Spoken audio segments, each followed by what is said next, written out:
أنفسنا ومن سيئات أعمالنا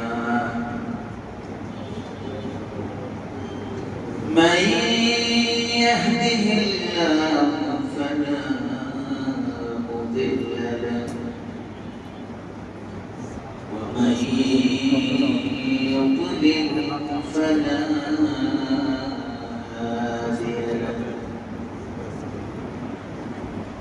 ونشهد أن لا إله إلا الله وحده لا شريك له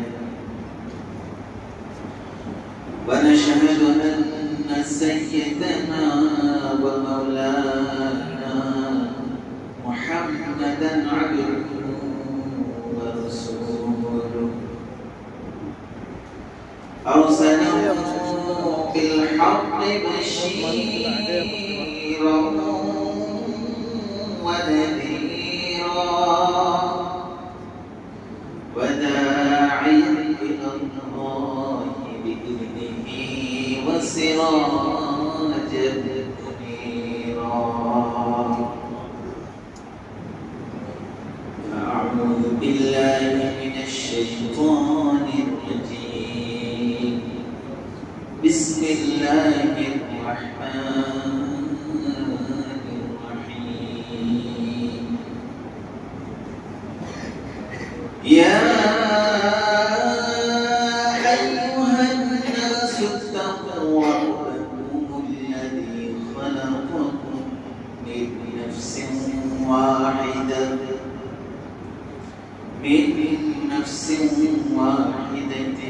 وخلق منها زوجها وبث منهما رجالا كثيرا ونساء واتقوا الله الذي تساءلون به والأرحام إن الله كان عليكم رقيبا সকলে একটু দরুদ পড়েন আল্লাহুম্মা সাল্লি আলা মুহাম্মাদিন ওয়া আলা আলি মুহাম্মাদ কামা সাল্লাইতা আলা ইব্রাহিম ওয়া আলা আলি ইব্রাহিম ইন্নাকা হামিদুম মাজিদ আল্লাহুম্মা বারিক আলা মুহাম্মাদিন ওয়া আলা আলি মুহাম্মাদ কামা বারাকতা আলা ইব্রাহিম وعلى آل إبراهيم إنك حميد مجيد محترم حاضرين আমাদের এই সময়টা জামানাটা হলো এরকম যখন মানুষ উঠতে বসতে যে কোনো কিছু করতে আগে নিজের স্বার্থে চিন্তা কি এই কথা ঠিক আছে কিন্তু আলহামদুলিল্লাহ আজকে আমরা এখানে যারা বসেছি আমাদের কোনো স্বার্থ নাই, আমাদের কোনো স্বার্থ নাই, আমরা একমাত্র একজনের জন্য বসেছি। কে ভাই আমরা কার জন্য বসেছি? আল্লাহ। একটু মহব্বতের সাথে যে আরেকবার কার জন্য বসেছি? আল্লাহর জন্য। এই যে আমরা বললাম যে আল্লাহর জন্য বসেছি, আমার তো ভালো লেগেছে, কি আপনাদের ভালো লাগে? দুনিয়াতে এই একটা নাম, এই একটা নাম, এমন একটা নাম, এটা যতবার নেয় ততই হবে। সুবহানাল্লাহ। এবং যে যত ভালোবাসা নিয়ে নেয় তার মজা আরো বেশি করে।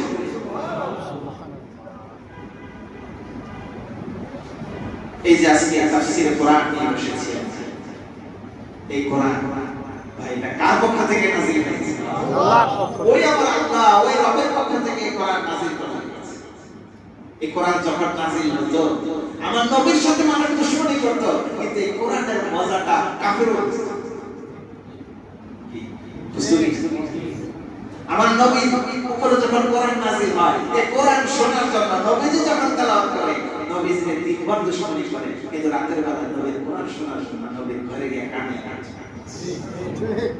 এটা হলো আমাদের আমল, এগুলো আমাদের আমল। এই রকমের আরেকটা ধর্ম, আরেকটা কিতাব এই দুনিয়া জগতে জন্ম নেয়। কি ভাই কথা ঠিক না? আমি আজকে আপনাদের সামনে যে সূরা যে অংশটা পড়তে যাচ্ছি, সূরা নিসা এর প্রথম আয়াতটা আমি আপনাদের সামনে তেলাওয়াত করেছি। সূরা নিসা এটি হচ্ছে কোরআনের 3 নম্বর সূরা, ধারাবাহিকতা দেখেও 3 নম্বর এবং পাশাপাশি এটি বড় হওয়ার দিক থেকে সবচেয়ে বড় সূরা সূরা বাকারা। এরপরে সূরা আলে ইমরান, এরপরে এই বৃহত্তম তৃতীয় সূরা। এই সূরাটা যখন নাযিল হয় তখন রাসূল আকরাম সাল্লাল্লাহু আলাইহি ওয়াসাল্লাম তিনি তখন মদিনায় অবস্থান করছেন। মদিনায় ছিলেন, এই জন্য এই সূরাটা মাদানী সূরা। যখন তিনি মদিনায় পুরো একটা ইসলামী রাষ্ট্র গঠন করছিলেন, সেই কাঠামো গঠন করার সময় এই সূরাটা নাযিল হয়েছিল। শুরুতেই আল্লাহ রাব্বুল আলামিন এই সূরার মধ্যে আপনারা অনেকে পরিচিত যে এই সূরাটার নাম সূরা নিসা। কেন নিসা শব্দটা একটা আরবি ব্যাকরণিক দিক থেকে একটা বহুবচন শব্দ, একবচন না, বহুবচন। নিসা মানে হলো নারী, মহিলা। এই সূরার মধ্যে রাসূল আকরাম সাল্লাল্লাহু আলাইহি ওয়াসাল্লাম যখন রাষ্ট্র গঠনের সুযোগ পেলেন, তিনি দেখলেন সমস্ত সমাজগুলোতে নারীদেরকে অনেক বেশি অবহেলা করা হয়েছে।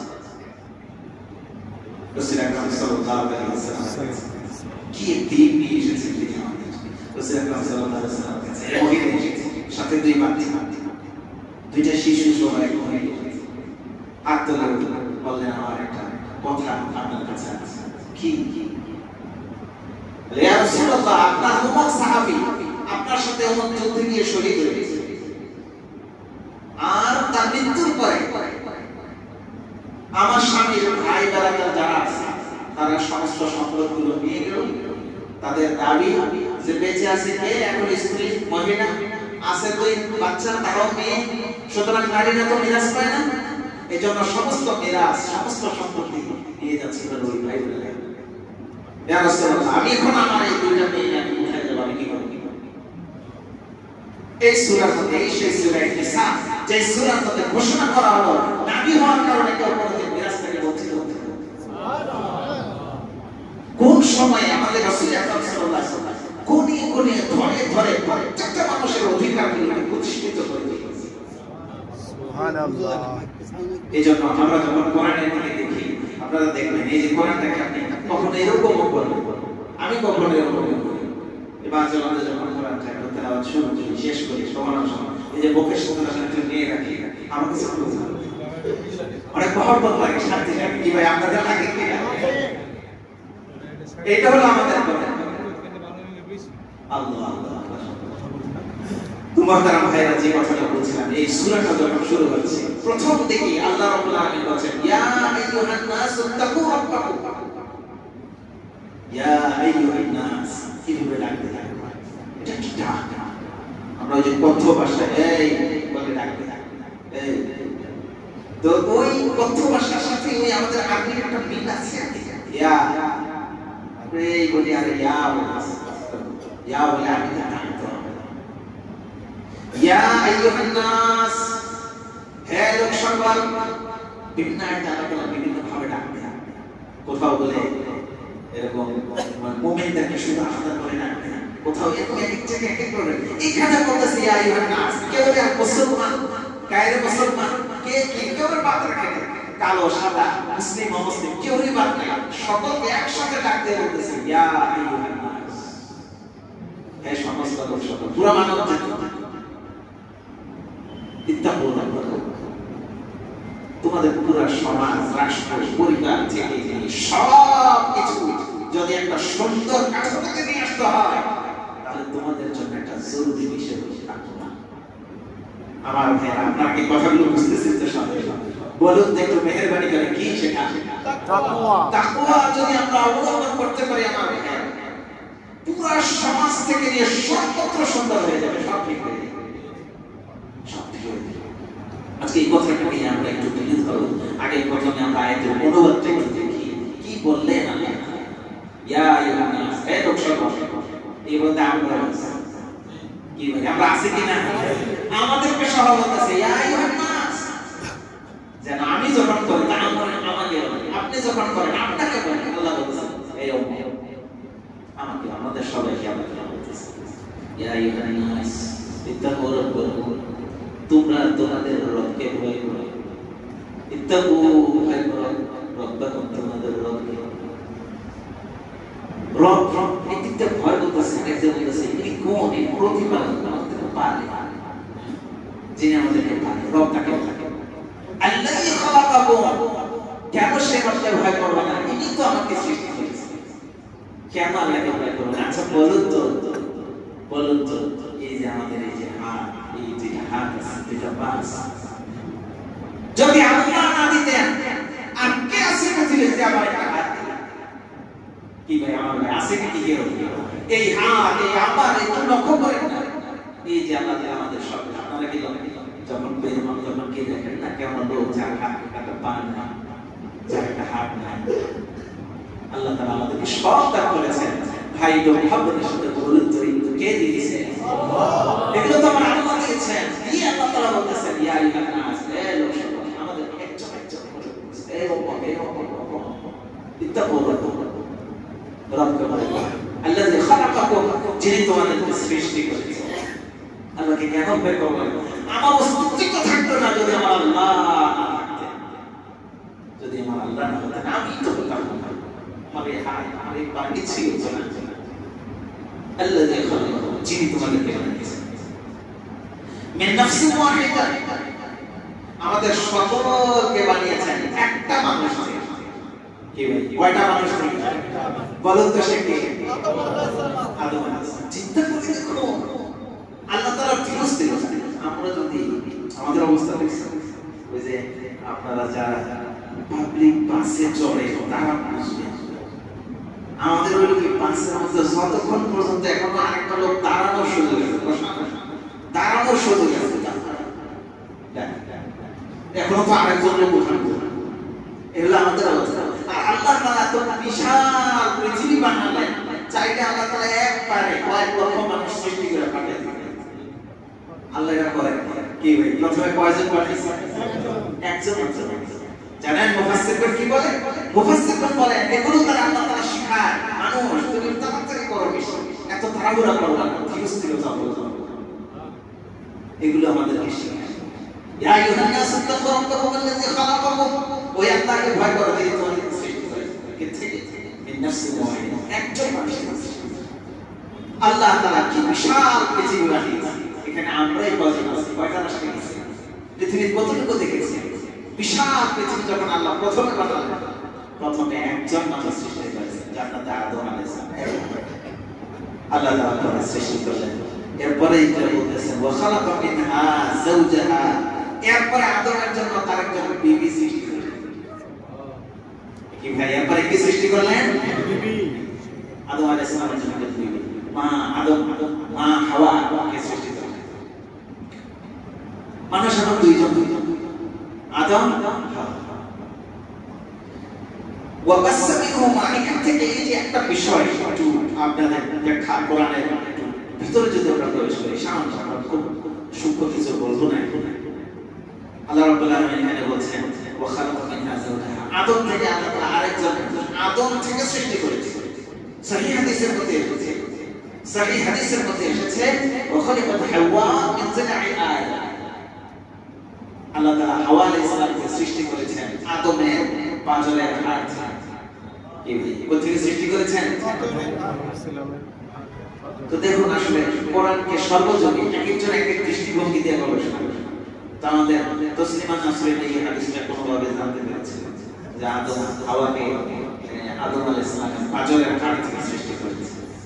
আমি নিজে পড়েছি, এক জায়গায় সে বলতেছিল একজনকে কটাক্ষ করে, তো যাও তোমরা নারীরা যাও সেই দিন বিশ্বাস করতে, যেই দিন মনে করে এক মহিলাকে বানাতে হবে একটা পুরুষের হাত, নারী মহিলা বানানো যায় না, তো সেইটাকে এইভাবে দেখবে।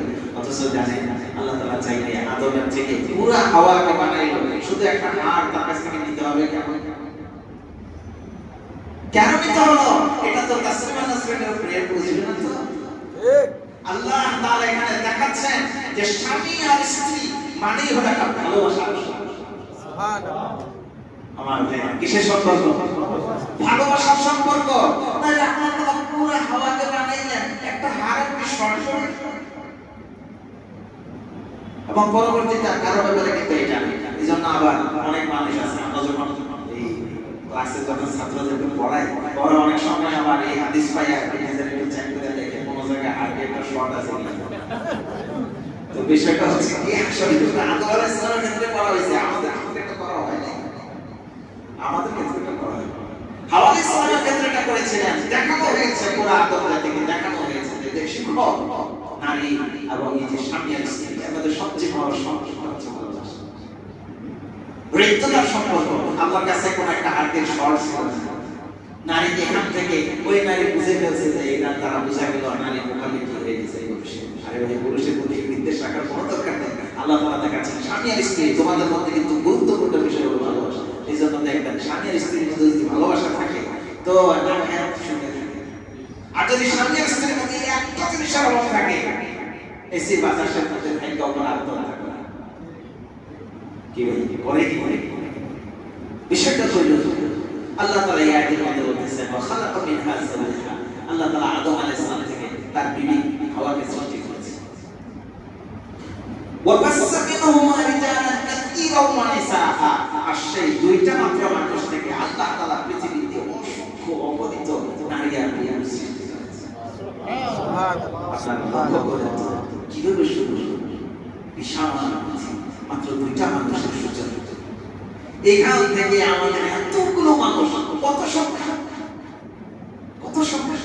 আজকে মানুষের সংখ্যা জীবিত মানুষের সংখ্যা আজকে কত কে বলতে একেবারে একরের কি আমরা কেউ বলতে পারবো 800 কোটি কত বলতে পারবো মানুষ আছে আসছে তো মেহরবানি আপনারা একটা লক্ষ্য করেন যে আল্লাহ তাআলা কিন্তু এই যে কথাটা বললেন যে দেখো আমি তোমাদেরকে একজন থেকে সৃষ্টি করেছি এরপরে তোমাদের মা সৃষ্টি করেছি আর সেই দুইজন থেকে তোমরা সবার জন্ম হয়েছে এই একটা সূত্র যদি আমরা চিন্তা করি আমাদের মানুষের উচিত আমাদের পরস্পরে আমরা সবাই ভাই ভাই হয়ে যাব এই মহব্বত কি ভাই হওয়া দরকার নেই এই যে এখানে আমরা যারা আছি যদি এটাই হয় আল্লাহ তাআলা আদম আর হাওয়াকে সৃষ্টি করেছেন তাহলে এই এখানে আমরা কে বাকি আছে বলেন আমরা তো সবাই ভাই ভাই না বলি এইজন্যই আমাদের নবীজি যখন আসলেন তখন সবাই বলে আয়েশা দেখলেন মদিনায় যখন আসলেন মক্কায় যখন আসলেন দেখে মারামারি কাটাকাটি ছাড়া কিছু এগুলোই রাসূলের কষ্ট হতো রাসূল সাল্লাল্লাহু আলাইহি ওয়াসাল্লাম খুবই কষ্ট হতো মদিনায় আসলেন দুই গোত্র একটা নাম আওস আর একটা নাম খাজরাজ দুই গোত্র খালি কিছুদিন পরে পরে মারামারি মুসলিম করে মারামারি রাসূল আকরাম সাল্লাল্লাহু আলাইহি ওয়াসাল্লাম সবকে বলে দিলেন কুনু ইবাদাল্লাহি ইখওয়ানা এই তোমরা সবাই ভাই ভাই তোমরা মারামারি করবে না তোমরা সকলে ভাই যাও একজন আরেকজনের ভাই ভাই মিলে তোমরা সব ভাই ভাই আমার ভাই বলো এই জন্যই যে আমরা এখানে যারা আছি কিছুদিনের জন্য মাত্র চলো কেউ কারো কাছে কোনো হিংসা বিদ্বেষ রাখবে কি বলেন ভাই রাজি আছেন তো ইনশাআল্লাহ আমরা কেউ কারো কাছে কোনো হিংসা বিদ্বেষ রাখবো না সব মুসলমান আমার ভাই কারো কাছে কোনো হিংসা নাই কারো মধ্যে কোনো বিদ্বেষ নাই আমরা সকলে ভাই কি ভাই এই উপদেশটা নেওয়া যাবে তো ইনশাআল্লাহ এটা আল্লাহ তাআলা এখানে দেখাচ্ছেন যে তোমরা তো সকলে এক মানুষ থেকে এসেছো তোমাদের সকলের উৎস কেন তোমরা হিংসা বিদ্বেষ রাখবে তোমাদের কেন মারামারি কেন থাকবে ওয়াত্তাকুল্লাহাল্লাযী তাসাআলুনা বিহি ওয়াল আরহাম ইন্নাল্লাহা কানা আলাইকুম রাকীবা এরপর আল্লাহ তাআলা বলেন ওয়াত্তাকুল্লাহাল্লাযী তোমরা ওই আল্লাহর কাছে যাও ওয়াত্তাকুল্লাহ সেই আল্লাহকে এখন বলেছি না সূরা শুরুই করলেন ইত্তাকুল্লাহ পাকু তোমাদের রক্ষা ভয় করো এখন আবার বলছে ওয়াত্তাকুল্লাহ তোমরা আল্লাহকে মাত্র এখনো কিন্তু আমরা এক আয়াত শেষ করি এক আয়াতের মধ্যে দুইবার এই আয়াত শেষ হলো আল্লাহকে ভয় করো কেন বুঝবো না যে তাকওয়ার গুরুত্ব কত বেশি একটা আয়াতের মধ্যে দুইবার এই কথা বলছে মা বাবা যখন আমাদেরকে আমরা যখন পড়ালেখা করতাম আমাদের মা বাবারা যখন বিদায় করে দিত তো মাথার মধ্যে হাত বোলায় বাবা ভালো করে পড়াশোনা করো খাওয়া দাওয়া মতো করো এরপর আবার বলে একটু মনোযোগ দিয়ে পড়াশোনা এটা বারবার কেন বলছে গুরুত্ব বুঝে আল্লাহ তাআলা এই আয়াতের মধ্যে একবার শুরু করার সময় বলেন ইয়া আইয়ুহান নাস তাকুল্লাহ তোমরা তোমাদের রক্ষা ভয় করো এখন আবার বলছেন ওয়াত্তাকুল্লাহাল্লাযী তাসাআলুনা বিহি ওয়াল আরহাম তোমরা সে আল্লাহকে ভয় করো যে আল্লাহর কাছে কিছু লাগলে তুমি আল্লাহর কাছেই চাও দেখেন যখন আমরা দেখি হ্যাঁ কোনো মানুষ কোনো কষ্ট পেয়েছে সর্বদা নিরাশ হয়ে যায়, তখন আল্লাহর কাছে ছাড়া আমরা দেখি ওই আল্লাহ ছাড়া আমাদের কেউ কি ভাই এরকম হয় কিনা? যখন নাকি আল্লাহর কাছে একটু বলতে পারি মনটা হালকা হয়ে যায়।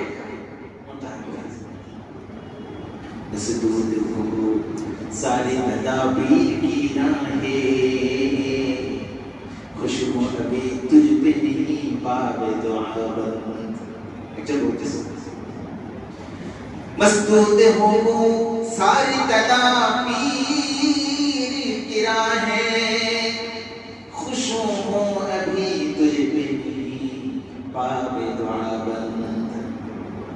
अच्छा बोलते या अल्लाह আজকে আমি সাহায্য সহযোগিতার জন্য কত মানুষের কাছে প্রত্যেকে আমাকে তাড়িয়ে দিয়েছে, বড় আপন মনে করে বিশ্বাস করে পরে মানুষের কাছে গিয়েছিলাম, নিরাশ হয়ে ফিরে এসেছি। কিন্তু পরক্ষণে আবার একটু সান্ত্বনা পেলাম। সারা দুনিয়ার দরজা আমার জন্য বন্ধ হতে পারে, কিন্তু দিন হোক বা রাত হোক আমার জন্য একটা দরজা কোনোদিন আমার জন্য বন্ধ হয় না। সুবহানাল্লাহ। এই একটা মুসলমানদের এই সত্যিটা আপনি কোথাও পাবেন না। আমি একটা অমুসলিমের সাক্ষাৎকার করছিলাম, ইউরোপের দেশের থেকে একজন নাগরিক। উনি বলছিলেন যে কোনো একটা বিষয়ে এসে যখন আমার একের পর এক ধ্বংস নামছিল, আমি পতনের শিকার হচ্ছিলাম, হতাশ হতে হতে একটা পর্যায়ে আমি দেখছিলাম যে আমার মনের মধ্যে এত কষ্ট হয়ে গেছে, আমি থাকতে পারতেছিলাম। সিদ্ধান্ত নিচ্ছিলাম যে না, এত কষ্ট নিয়ে আমার পক্ষে বেঁচে থাকা সম্ভব। তিনি সিদ্ধান্ত নেন আমি আত্মহত্যা করব, কারণ এত কষ্ট নিয়ে বেঁচে থাকা সম্ভব না। আত্মহত্যা করার সিদ্ধান্ত নেন। এর মধ্যে পাকিস্তানি বংশোদ্ভূত একজন মুসলিমের সাথে তার সাক্ষাৎ। সে বলল যে তোমার কি অবস্থা? তখন সে তার কষ্টের কথা এমন ভাবে বলছিল, তো সে বলল আমাকে একটু সময় দিয়ে দিন। তখন সে তাকে দু চারটা কথা যা জানে সেখান থেকে তুমি কিছু কেমন তথ্য করবে বুঝানোর পর সে বলল যে এই মুসলিম এমন কিছু কথা বলল, আমার মনে হলো যে আমার বিপদ অনেকখানি হালকা হয়ে গেছে। আমি তাকে বললাম তুমি আমাকে কি বুঝাতে চাও, আমাকে এই বিষয়ে কিছু দাও, আমি একটু দেখতে চাই। তো তিনি কোরআনের একটা অনুবাদ দিলাম, কোরআনের একটা অনুবাদ দিলাম, তার থেকে কিছু পড়ার পরে এসে আগ্রহী হলো, আরো পড়াশোনা করলো। একটা পর্যায়ে এসে বললো যে আমি কোরআন থেকে অনেক কিছু শিখেছি, কিন্তু একটা শিক্ষা আমি বিশেষভাবে বলতে চাই। এই কথাটাই আমি আপনাদের সামনে জানতে চাই। আমরা তো কোরআন পড়ি, এটা তো গবেষণা করি না। উনি কোরআন গবেষণা করে বললেন আমি অনেক কিছু শিখেছি, আমি একটা বিশেষ জিনিস শিখেছি। কি ভাই আপনারা শুনবেন তো সেটা? উনি বলছেন আমি বিশেষ যে জিনিসটা শিখলাম সেটা হলো মুসলমান ছাড়া আর বাকি যারা আছে তাদের ভরসা করার মতো কেউ নেই, কিন্তু মুসলমানদের ভরসা করার জন্য আল্লাহ আছে। মুসলমানদের জন্য ভরসা করার জন্য একটা আল্লাহ আছে। এটা যে কত বড় পাওয়া! আপনারা যারা বাপদাদার শত্রু মুসলমান, আপনারা বুঝবেন না। আমি তো হতাশ হয়ে গেলাম পরক্ষণ যখন আমি এই তথ্য পেলাম যে ভরসা করার জন্য একজন আল্লাহ আছে। উনি বলেন তখন আমি একটা শক্তি খুঁজে পেলাম। এই ঘটনার পরে আমিও যখন কোরআনের আয়াত পড়ি ওয়ালাল্লাহি ফালিয়াতাওয়াক্কালুল মুমিনুন ওয়ালাল্লাহি ফালিয়াতাওয়াক্কালুল মুমিনুন, এই জন্য আল্লাহ বলেন ও মুসলমানেরা তোমাদের আল্লাহর উপরে ভরসা করা উচিত। উনি বলেন যখন এই আয়াত পেলাম তখন আমি এত শক্তি খুঁজে পেলাম, আমার যদি দুনিয়া আমার পাশে কেউ না থাকে, সারা দুনিয়া যদি আমার বিপক্ষে চলে যায়, আমার একজন আল্লাহ আছে। কত বড় শক্তি কি পাওয়ার এটার ভিতরে!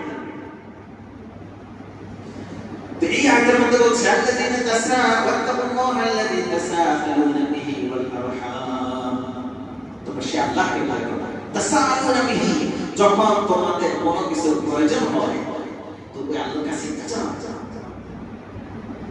যে আল্লাহর কাছে কোনো কিছু চাও তো সে আল্লাহকে একটু ভয় রেখো।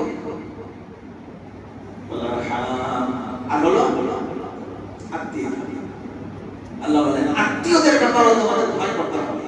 কোন আত্মীয়ের হক নষ্ট না হয়, কোন আত্মীয়ের সাথে খারাপ আচরণ না হয়, কোন আত্মীয়ের আমার তার জন্য আত্মীয়তা চিহ্ন না করি। আল্লাহ বলছেন আমাকে ভয় করো আর আত্মীয়তার ব্যাপারে ভয় করো। আজকে এখানে আমরা আছি, লক্ষ্য করে দেখবেন, খুব লক্ষ্য করা হচ্ছে জানেন এক সময় মানুষের মধ্যে যে আত্মীয়তা বন্ধনটা যে পর্যায়ে এখন সে পর্যায়ে এক ছেলে এসে বলছে যে তার খালার বাসায় গেছে, বললো যে সেই খালার কথা মায়ের মুখে বহুবার শুনে শুনে তো ছোটবেলা খালাকে দেখেছিলাম আর এবার গিয়ে খালার সাথে দেখা হবে। আশ্চর্য কি বলে, খালাকে এত বছর কোথায় এত সাক্ষাৎ? আমি শুধু এটুকু বললাম, খালাকে, খালা তো আমার মায়ের বোন। আমার মা তাকে মা বলেছে, এই খালা কিন্তু তাকে ফুফিরা আসে বেড়াতে। তো দেখবেন আমাদের ঘরের মহিলারা যারা আছে তারা অনেক সময় আমার বাবার বোন যে আছে ফুফি, অন্যরা আসলে যতটা খুশি হয় ফুফি আসলে অনেক সময় এতটা খুশি কেন? ফুফিকে, ফুফি তো হচ্ছে আমার বাবার আপন বোন। কি গভীর সূত্র তাদের মধ্যে, কেন খুশি হবে? আমাদের সন্তানরা তো কি শিখে বলে। এই জন্য বাচ্চাদেরকে আমরা এখন থেকে এটা শেখাবো, ফুফির সাথে কথা বলা। আমরা তো এখন দূরে পেয়েছি, এই যে যারা আমরা ঢাকায় দীর্ঘদিন থাকে, এমনও হয় তার দাদার সাথে, তার দাদির সাথে, তার নানার সাথে, নানির সাথে দীর্ঘদিন কথা বলবো, দীর্ঘদিন যেমন তাদের কোনো কথা বলেন। এটা কেন হবে? মুসলমানরা যখন প্রথম দিকে যখন মক্কা মুশরিকরা মুসলমানদের উপর চরম নির্যাতন করছে, একদল লোক মক্কা থেকে চলে যেত যে ভাই আমরা মারামারি ঝামেলায় নেই, আমরা একটু শান্তিপূর্ণভাবে ইসলাম পালন করতে চাই। তারা হাবশায় চলে যায়। হাবশার বাদশাহ এখানে গিয়েও কাফেররা আবার কি করলো যে এরা আমাদের দেশ থেকে পালায় আসছে, আমাদের কাছে হস্তান্তর করে দেন, আমরা আমাদের দেশে নিয়ে যাবো। উদ্দেশ্য হলো ভাইকে যেতে পারবি না, আমরা এখানে রাখবো, এখানে এখানে তোদের উপরে মারবো আর জুলুম। বাদশাহ বললেন যে না, কাদের ব্যাপারে বলছো, আমি তাদের সাথে কথা বলতে হবে, মুসলমানদেরকে ডেকে আনি, তোমরা কি পরিচয় তোমার বলো। ওই মুসলমানদের পক্ষ থেকে হযরত আবু তালেব, আলী ইবনে আবি তালেব, আলী রাদিয়াল্লাহু তাআলার আপন ভাই জাফর ইবনে আবি তালেব, উনি সামনে অগ্রসর হলেন। উনি ইসলামের পরিচয় দিলেন, বললেন ইসলাম হচ্ছে এমন একটা ধর্ম, আমরা ইসলাম আসার আগে আমরা আত্মীয়তা ছিন্ন করতাম। আমাদের নবী এসে বললেন যে না, আত্মীয়তা ছিন্ন করতে হবে, আত্মীয়তা রক্ষা করতে হবে। চিন্তা করে দেখুন, উনি ইসলামের কয়েকটা ডেফিনেশন দিয়েছেন, অল্প কিছু পরিচয় দিয়েছেন, তার মধ্যে একটা পরিচয় দিয়েছেন আমাদেরকে রাসূল শিখিয়েছেন আত্মীয়তা রক্ষা করতে। এই আয়াতের মধ্যে আল্লাহ তাআলা বলেছেন ওয়াত্তাকুল্লাহ আল্লাযী তাসাআলুনা বিহি ওয়াল আরহাম, আরে এই আত্মীয়তার ব্যাপারে রক্ষা করতে। কোন সময় যেন আমাদের তার আত্মীয়তা ছিন্ন না হয়ে যায়। আত্মীয়রা এসেছে মেহমানদারির করতে, অনেক সময় আত্মীয় আসছে, আমরা একটু নারাজ হই, আমরা একটু মনে কষ্ট নিই, মনটা একটু ছোট করি। অনেকে এমনও হয় ঢাকার শহরের বাসা তাদের এই জন্য একটু প্রয়োজন অনেক সময় আসে, কেউ নারাজ না হই। ইসলামের একটা সৌন্দর্য হচ্ছে মেহমানদেরকে বড় ঘরে মেহমানদারি করা। কেন আমরা মন ছোট করি? এটা না আমার ভাইয়া, এই যে আমরা জানি কথাগুলো শুনছি, আমাদের পরিবারের এই চর্চাতে না হয়। রাসূল আকরাম সাল্লাল্লাহু আলাইহি ওয়াসাল্লাম বলেন ইত্তাকুল্লাহ হাইসুমা কুনতুম, তুমি যেখানেই থাকো।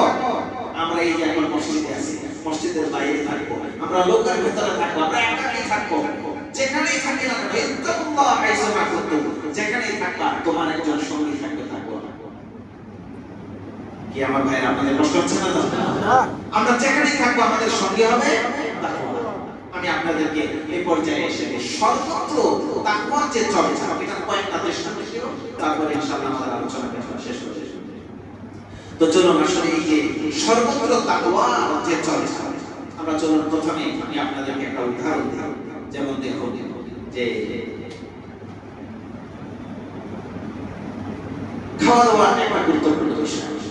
আমাদের যে যাই করি না কেন, কি খাবেন, কেউ ভাত খায়, কেউ রুটি খায়, কেউ সবজি খেয়ে থাকে, আপনি কি খাবেন না খাবেন সেটা আপনার বিষয়। তবে আল্লাহ রাব্বুল আলামিন আমাদেরকে বলেছেন ইয়া আইয়ুহান নাস কুলু মিম্মা ফিল আরদি হালালান তাইয়্যিবা। আল্লাহ বলেছেন কি খাবা না খাওয়া তোমার বিষয়, তবে তোমাকে হালাল আর পবিত্র খাবার খেতে হবে। কি আমার ভাইরা সবাই শুনবেন তো ইনশাআল্লাহ?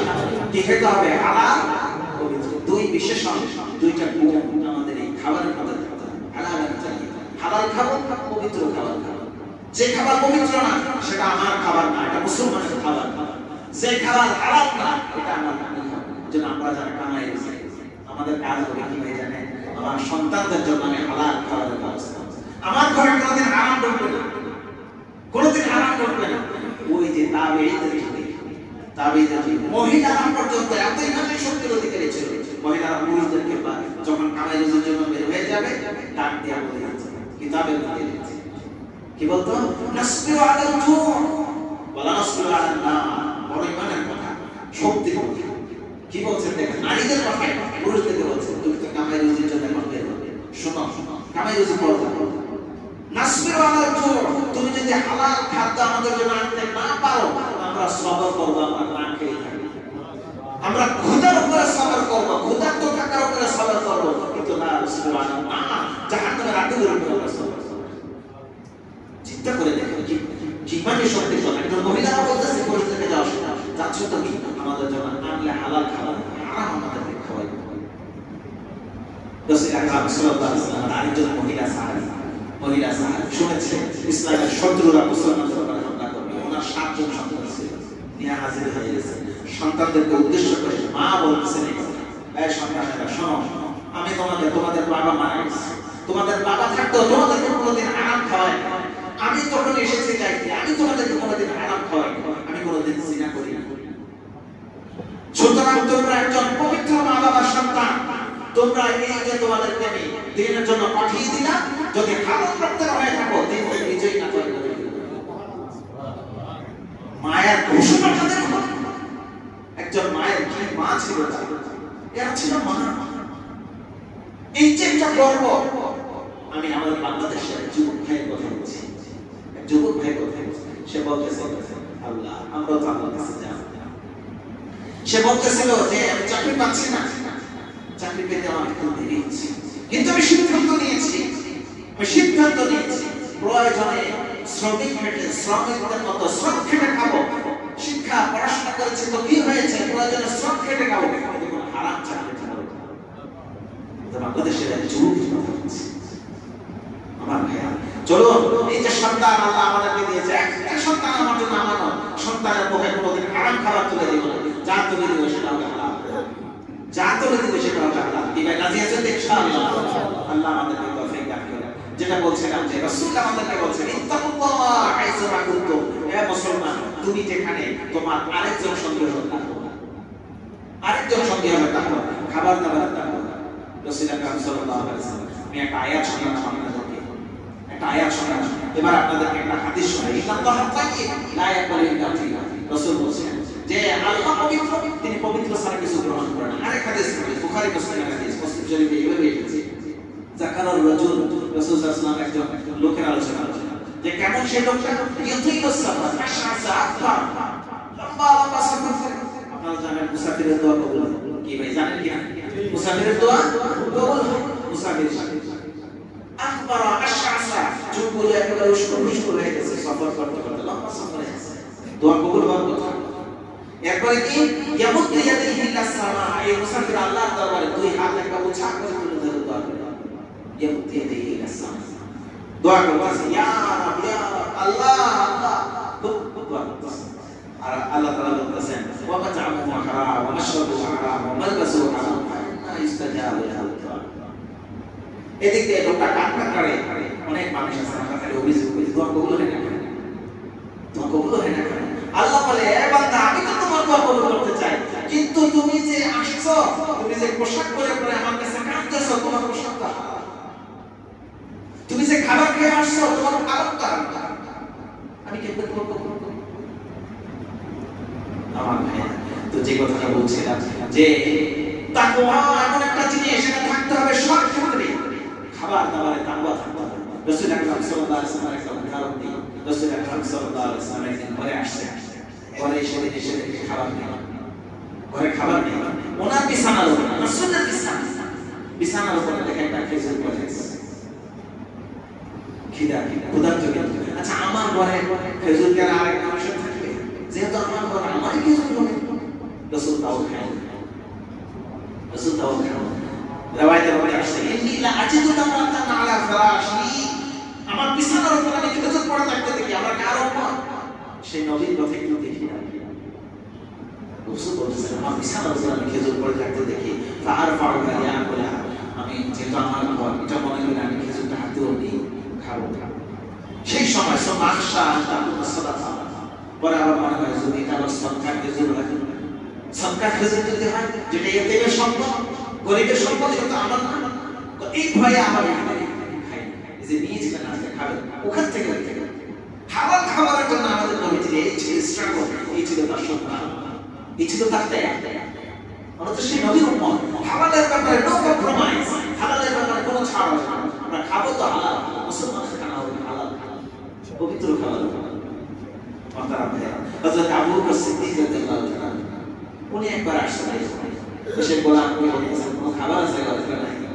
আচ্ছা, তো গোলাম বলতেছে কাজ করো, আমার কাছে কিছু খেজুর আছে, দে দাও, তোমার কাছে খেজুর দিতে পারি, দিয়েছে খেজুর।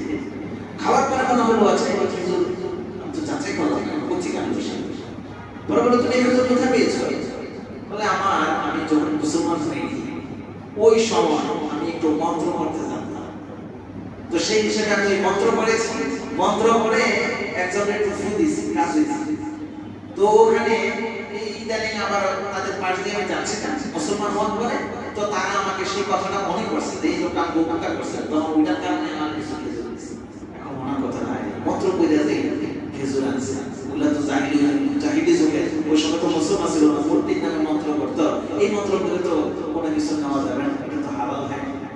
হায় হায় অনেক ভুলে পড়ে গেছে। দেখেন আমাদের জন্য এগুলো শিক্ষা, আমাদেরকে এখান থেকে শিখতে হবে। হযরত আবু বকর রাদিয়াল্লাহু তাআলা সাথে সাথে তখন মুখের ভিতরে এই পরিমাণ আটকে ছিল যে বমি হয়, যেন পেটের ভিতরে যা আছে ওই একবার বমি কিছুক্ষণ বমি হয়েছে, আবার পানি খেলেন, আবার পানি খেলেন, আবার এই বমি করলেন, যেন পেটের ভিতরে খাদ্যের একটা কণাও না থাকতে পারে। তখন একজন মায়া করে বলতেছে আপনি কি করতেছেন? উনি বলতেছিলেন তখন ওনার শব্দ কিন্তু আপনাদের সঙ্গে, ওয়াল্লাহ লাউ লাম তাখরুজ ইল্লা মা'a নাফসি লা আখরাজতুহা। কি বলেন তুমি? হারাম খাবার আবু বকরের পেটে ঢুকবে, হারাম খাবার আবু বকরের পেটে ঢুকবে, আল্লাহ কসম করে বলতেছি, কসম কসম করে বলতেছি, আল্লাহ লাউ লাম ইয়াখরুজ ইল্লা মা'a নাফসি, যদি এমন হয়তো আমার জান আমার রূহটা বাইরে বের হবে, আসলে খাবার বের হবে না, আমি আমার রূহটা শুনতে পারি। এগুলো ভাই হালাল খাবারের অবস্থা, হালাল খাবারের ক্ষেত্রে তাকওয়া থাকতে হবে। চলুন আপনাদেরকে আরো একটা দ্বিতীয় বিষয়, এই যে সরকারি সম্পদ, আমাদের দেশের সরকারি সম্পদ, রাজনীতিবিদ বলেন, সরকারি চাকরিজীবী আমরা যারা আছি বলেন, যে কোনো ভাবে সরকারি সম্পদ, দেশের সম্পদ মানুষের মানুষের কাছে আসে। এই ক্ষেত্রে দেখেন তাকওয়ার অবস্থা। আমি আপনাদেরকে এই ক্ষেত্রে প্রথমে একটি আয়াত এবং একটি হাদিস থেকে দৃষ্টান্ত দিই। ইন্নাল্লাহা ইয়া'মুরু আন তু'আদ্দুল আমানাতি ইলা আহলিহা। আল্লাহ তাআলা সূরা নিসা, এই সূরা নিসা 58 নম্বর আয়াত আল্লাহ তাআলা বলছেন, ইন্নাল্লাহা ইয়া'মুরু আন তু'আদ্দুল আমানাতি ইলা আহলিহা। তোমাদের কাছে আল্লাহ তাআলা বিভিন্ন আমানত দেন, দেশীয় সম্পদ, দেশের সম্পদ আমানত, আমানত তোমাদের যাদের কাছে আসবে এই আমানত কার?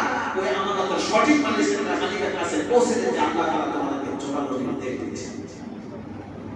আল্লাহর নির্দেশ, জোরালো নির্দেশ, ইন্নাল্লাহা ইয়া'মুরু আন তু'আদ্দুল আমানাতি ইলা আহলিহা, যার সম্পদ তার কাছে পৌঁছে দিবেন। এরপর আল্লাহ তাআলা বলছেন আরেকটা হাদিস শোনাই, মানে ইসলামনাহু মিনকুম আলা আমাল, রাসূল সাল্লাল্লাহু আলাইহি ওয়াসাল্লাম আমি তোমাদের মানুষের সরকারি বিভিন্ন কাজে নিয়োগ দিই, সাহাবীদেরকে বলেছি আমি তোমাদেরকে বিভিন্ন কাজে নিয়োগ দিই, দেশের বিভিন্ন কাজ। এর মধ্যে ফাকাতাবনা, যদি তোমাদের ফাকাতাবনা মুখাইয়াতান ফামা ফাওকাহু, তোমাদের কেউ যদি একটা সুই, কি ভাই সবাই চিনেন তো সুই, একটা সুইও যদি কেউ ঢোকাও, তুমি একটা সব সম্পদ রাষ্ট্রীয় কোষাগারে এটা জমা দিছো, একটা সুই দিয়ে দিছো। চিন্তা করে দেখেন ভাই কি বলতেছে, একটা সুইও যদি কেউ ঢোকাও তো কি হবে? বাবা বলল ইয়াতি ইয়াউমুল কিয়ামা, বলে তুমি রাষ্ট্রীয় সম্পদের জন্য খেয়ানত করেছো, হাসরের ময়দানে তোমাকে এই একটা সুইয়ের কারণে জিজ্ঞাসাবাদ করা হবে, একটা সুইয়ের জবাব দিতে হবে তোমাকে হাসরের ময়দানে। রাসূল সাল্লাল্লাহু আলাইহি ওয়াসাল্লাম বলেছেন তোমরা যারা রাষ্ট্রীয় কাজে আসো, একটা সুইও যদি জমা না দাও তার বিচার তোমাকে হাসরের ময়দানে দিতে হবে। হযরত ওমর রাদিয়াল্লাহু তাআলা একটা দৃষ্টান্ত দেন।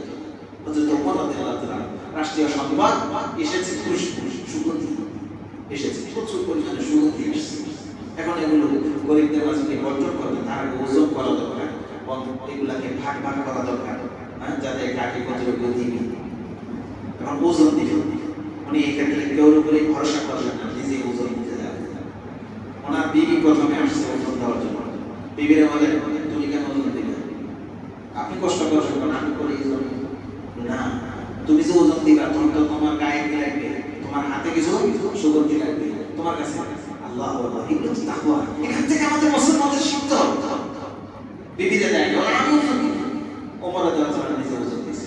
ওজন দেওয়ার পরে সাহাবীদেরকে বলতেছেন, আচ্ছা তোমরা তো দেখছো এই যে আমার হাতে কি পরিমাণ সুগন্ধি লাগা থাকতে পারে, এটা তো অনুমান করো। তো সবাই বলল কত টাকা হবে, বিবিরে বললেন যাও এই পরিমাণ টাকা নিয়ে আসো, রাষ্ট্রীয় পোশাকে আসছে। চিন্তা করে দেখেছেন তাকওয়া এটাকে বলে। মুত্তাকি যদি না হইতে পারে, মুত্তাকি যখন এই সমস্ত রাষ্ট্রীয় সম্পদের মধ্যে যখন তাকওয়াওয়ালা লোক না আসবে,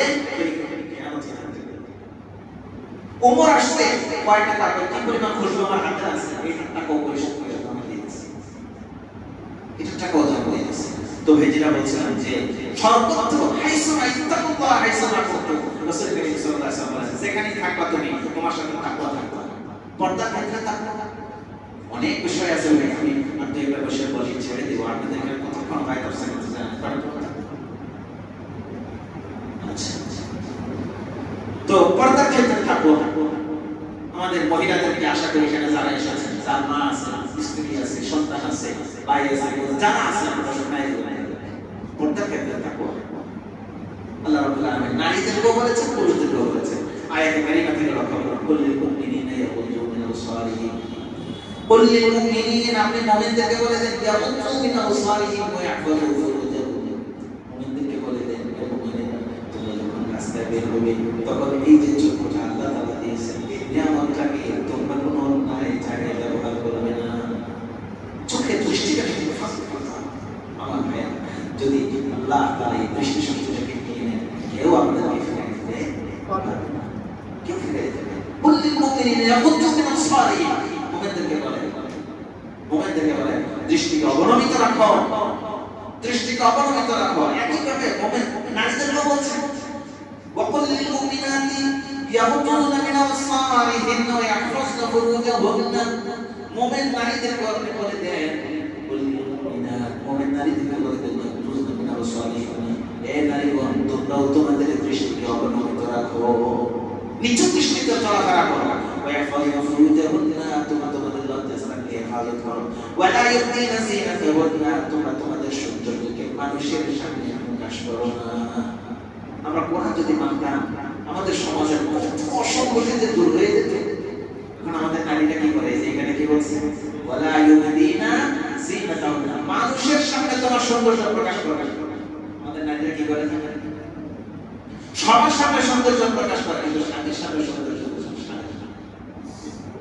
সবার জন্য সাজে, বাইরে যাবে খুব স্বামীর জন্য সাজবে, তো স্বামীর জন্য সাজবে। আপনারাই বলেন কেমন? এই যে এত রকমের এটার কারণে, শুধু একটা কথা না মানার কারণে আমি আপনাদেরকে তালিকা শোনাই দিতে পারবো কতগুলো অসন্তোষ হচ্ছে, কতগুলো অসন্তোষ হচ্ছে একটা বিষয়। অথচ আল্লাহ বলছেন আমরা দেখবেন আমাদের নারীদেরও উভয়ই সমস্যা আছে, এখানে কেউ আলাদা করছে না। আপনারা দেখবেন মহিলারা এই যে বিভিন্ন রিসেপশন করছে, মহিলা এত মিষ্টি করে আপনাদেরকে বলবে আমরা কি শরীর এত সুন্দর, আমরা কি মনে করেন যে এত সুন্দর করে সে তার স্বামীর সাথে কথা বলে? কেন উনি তো সুন্দর করে কথা বলা জানে, স্বামীর সাথে কেন বলে না? এটাই তো কোরআনের অমান্যতা। অপরদিকে দেখেন আপনারা যারা বিভিন্ন ব্যবসা প্রতিষ্ঠানে যুক্ত আছেন, আমি একবার কিছু কাপড় ব্যবসায়ীদের সাথে একটু দিনই কথা হচ্ছিল, কাপড় ব্যবসায়ী বললাম যে আপনারা একটা গুণ আপনাদের আছে, সেটা কি জানেন? আপনারা মানুষের সাথে খুব সুন্দর করে কথা বলেন। এই কাপড়টা যেন নেই, কাস্টমার চিন্তা ভাবনা বলতেছে কি না যারা বলতেছে, এই বেচারা তাও সহজ করে ধৈর্য ধারণ করে সুন্দর করে বলছে, দেখেন এই কাপড়টা এইটাই কিভাবে বুঝাতে থাকে। অথচ এই লোকটাই যখন ঘরে যায় তার বিবির ছোট্ট একটা ভুলের কারণে সে রেগে যায়, এগুলো আমাদের সমাজের বাস্তবতা। চলো বলাই নারীদেরকে বলে দেবেন, এই নারী তোমার কাজ কিন্তু তুমি সাজবে, তোমার সৌন্দর্য শুধু আমাকে দেখাবে, অন্যদেরকে দেখাবে, তোমার কাজ না। আর আমাদের কাজ হচ্ছে আশিরু বিল মারুফ, নারীদের সাথে সুন্দর আচরণ করো। ধৈর্য তো সেখানে দেখাতে হবে, সৌন্দর্য আমার ভাষার সৌন্দর্য বা মুখের সৌন্দর্য ওখানে দেখাতে হবে। যাই হোক, যেটা বলছিলাম যে সর্বক্ষেত্রে তাকওয়া, আল্লাহ রাসূল বলেন ইত্তাকুল্লাহ আইসামা কুনতুম, হ্যাঁ মুমিন তুমি যেখানে যাবা সেখানে তোমার তাকওয়া লাগবে। পর্দার ক্ষেত্রে তাকওয়া লাগবে। হযরত আয়েশা রাদিয়াল্লাহু আনহা একটা দৃষ্টান্ত দিয়ে হাদিসে বুখারীর মধ্যে এসেছে। হযরত আয়েশা রাদিয়াল্লাহু আনহা বলেন রাসূল সাল্লাল্লাহু আলাইহি ওয়াসাল্লাম যখন ইন্তেকাল করলেন, আপনারা জানেন রাসূল সাল্লাল্লাহু আলাইহি ওয়াসাল্লাম কবরটা কোথায়? আয়েশা রাদিয়াল্লাহু আনহা, আয়েশা রাদিয়াল্লাহু আনহা দুইটা রুম ছিল, দুইটা রুম ছিল। এক রুমে আয়েশা রাদিয়াল্লাহু আনহা থাকে, রাসূল সাল্লাল্লাহু আলাইহি ওয়াসাল্লাম পাশের রুমে রাসূল সাল্লাল্লাহু আলাইহি ওয়াসাল্লামকে দাফন করা হয়েছে। উনি বলেন তখন অনেক সময় আমি ওড়না ছাড়া তাও ওই কবরের কাছে চলে যেতাম। আর বল না, ও তার স্বামী বলে একবার আবু রাদিয়াল্লাহু আনহু ইন্তেকাল করলেন, ওনাকে ওনার পাশে দাফন করা হলো। এই যে আপনারা এখন যে যান মদিনায়, গেলে যে আমরা একটু সালাম পাঠ করি, এই ঘটনা ছিল হযরত আয়েশা। দ্বিতীয় ব্যক্তি কবর হযরত আবু বকর সিদ্দিক রাদিয়াল্লাহু আনহু। আয়েশা বলেন আমি কখনো যাই এবং বলি যে তো আমার বাবা আর ওরা আসে না। এরপর হযরত ওমর রাদিয়াল্লাহু আনহু মনে পড়ে এরপর থেকে আমি ওই কবরের কাছে গেলে পর্দা করা চাই। আচ্ছা আপনারা বলবেন নিজের ব্যক্তির সাথে পর্দা আছে, কিন্তু ওই যে একটা লজ্জা বোধ, নারীর যে একটা গুরুত্বপূর্ণ জিনিস লজ্জা, আয়েশা বলেন আমার লজ্জার কারণে আমি আমার পর্দা ওইখানে গেলে আমি যখন যাইতাম বলতাম যে ওমর বলে এরপর থেকে যখন যেতাম তো আমি পর্দা করে যেতাম, পর্দা ছাড়া আর ওখানে এগুলো কি ভাই তাকওয়া হাইসুমা কুনতুম, মুমিন যেখানে থাকবা তোমার সঙ্গে হবে তাকওয়া, তাকওয়া সাথে থাকবা। হযরত ফাতেমা রাদিয়াল্লাহু আনহা বলে এসেছে কিতাবে, হযরত ফাতেমা রাদিয়াল্লাহু আনহা এগুলো আমাদের মাহবুবদের শিখাতে হবে। হযরত ফাতেমা রাদিয়াল্লাহু আনহা ঘরেও যদি থাকতেন, ঘরে বসলেও দেয়ালের দিকে পিঠ ফিরায় বসে কাজ করতেন, দেয়ালের দিকে পিঠ ফিরে। কি জন্য? হঠাৎ কেউ যদি ঘরে ঢুকেও যায় যেন চেহারাটা না দেখে। চিন্তা করে দেখছেন মহিলারা যখন দিনের উপরে চলতে শিখে তার মাথায় তখন এগুলো আসে। ফাতেমা রাদিয়াল্লাহু আনহার ব্যাপারে এরকম এসেছে, উনি আগের রাদিয়াল্লাহু আনহু সবাইকে বলে দিয়েছেন আমার মনে হচ্ছে আমার হায়াত শেষ হচ্ছে, আমি বাঁচব না, যদি আমি ইন্তেকাল করি আমার দাফন দিতে হবে রাতের বেলা, আমার দাফন দিতে হবে রাতের বেলা। তাও আমার উপরে খেজুরের ডালা দিয়ে এমন ভাবে ঢেকে দিবা যেন যারা আমাদের ছোটবেলা দেখে নাই তার জন্য বুঝতে না পারে ফাতেমা কত ইঞ্চি লম্বা ছিল আর কি ছিল তার দেহের গঠন।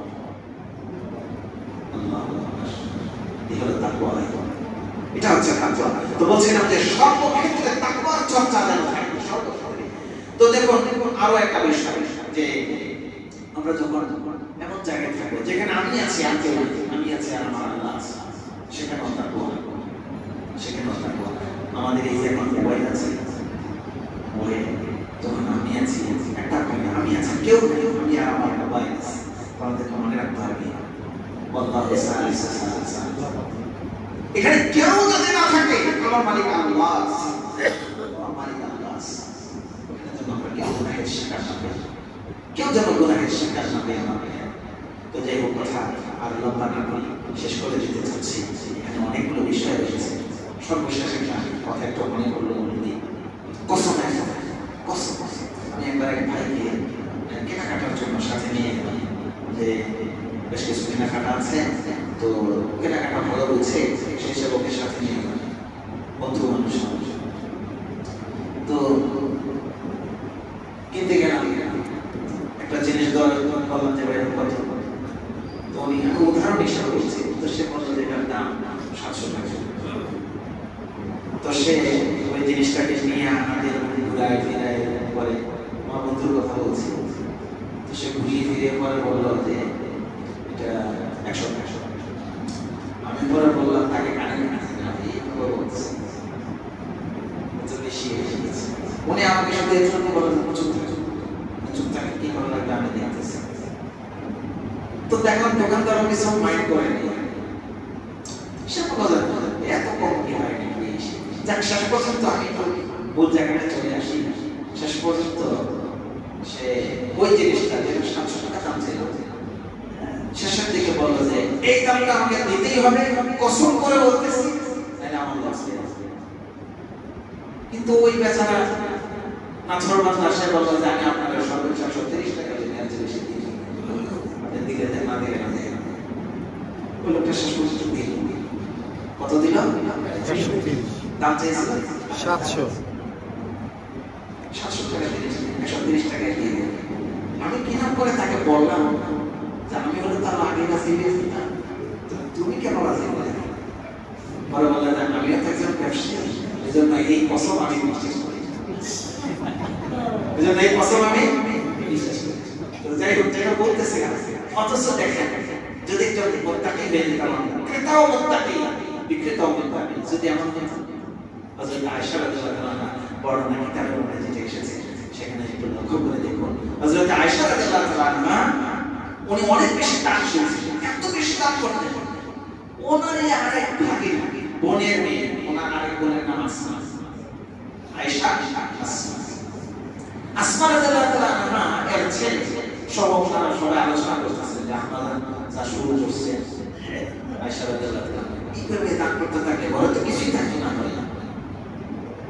বেশি হয়ে যাচ্ছে।